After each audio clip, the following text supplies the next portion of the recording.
नमस्ते छात्रों। कल हमने फूल और कांटे कविता के पहले 2 पद देखे।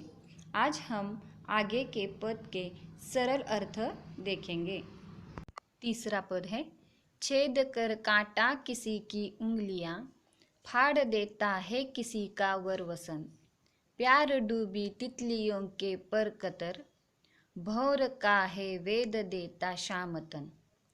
इस पद में आए हुए नए शब्द वर यानी सुंदर, वसन यानी वस्त्र, पर यानी पंख, कतर यानी काटना, भौर यानी भंवरा, वेद यानी छेदना, शाम यानी सांवला। इस पद में कवि कहते हैं, कांटा किसी को भी उंगलियों को छेद कर घायल कर देता है, किसी के सुंदर वस्त्र फाड़ देता है। जब फूलों पर आकर्षित होकर सुंदर तितलियां प्यार से फूलों के पास आती है तो कांटा उनके पंखों को काट देता है, भंवरे के शरीर को छेद देता है।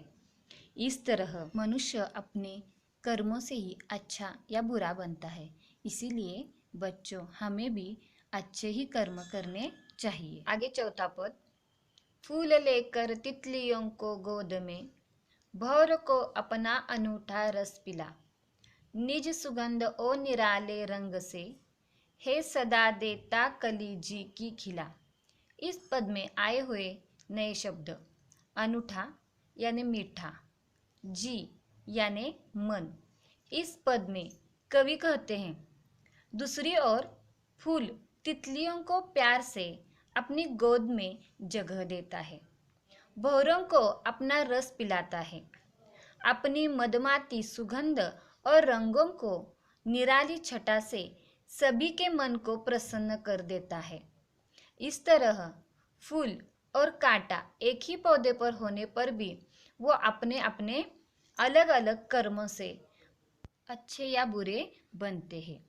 मनुष्य अच्छा या बुरा इसी तरह अपने कर्मों से ही बनता है। यही कवि ने यहाँ पर फूल और कांटा इन दोनों का उदाहरण देकर हमें समझाया है।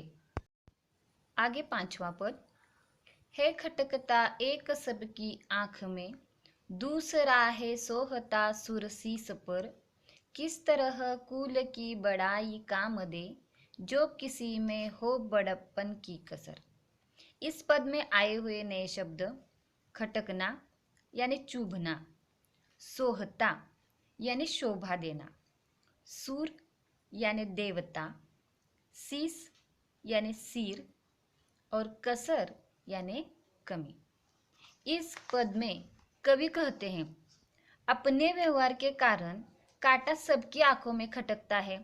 जैसे कि पहले पदों में हमने देखा, जब हम गुलाब का फूल लेने जाते हैं तो कांटा हमारी उंगलियों को भी छेद देता है।